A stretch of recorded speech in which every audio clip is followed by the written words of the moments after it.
Very good morning, guys. So today is the second day. First day visited the Ryong Forest and Manjakri Fall, and we had a lot of fun. So today we are going for Changu Lake and Baba Mandir. Unfortunately didn't got permission for Nathula Pass due to heavy snowfall. It is blocked, and Changu Lake is situated at 13,000 altitude from sea level, and it will be quite fun because it is also covered by snow. And we also had a cab over here, and we take the permission earlier from the tourism department. So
now in the top of the Changu Lake, because as you can see it is completely freeze, and the layer is called glacier, and inside that the lake has been frozen, and it is quite a deadly experience and a lifetime experience, because as you can see everyone is freaking out over there, and the temperature is coming down and down, and the top over here it's around minus 15 degrees Celsius. As you can imagine how much cold it is really happening over here.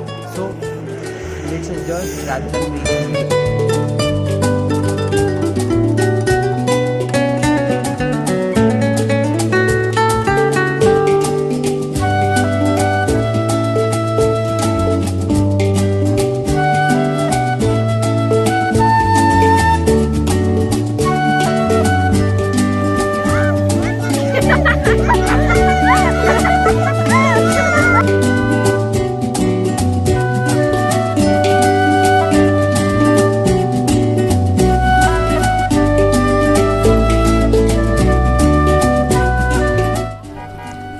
I'm giving you a 360 view.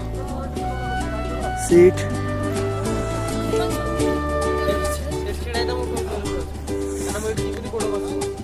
गोड़ खसुची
हवाओं के संग चल चले प्यार में हम आओ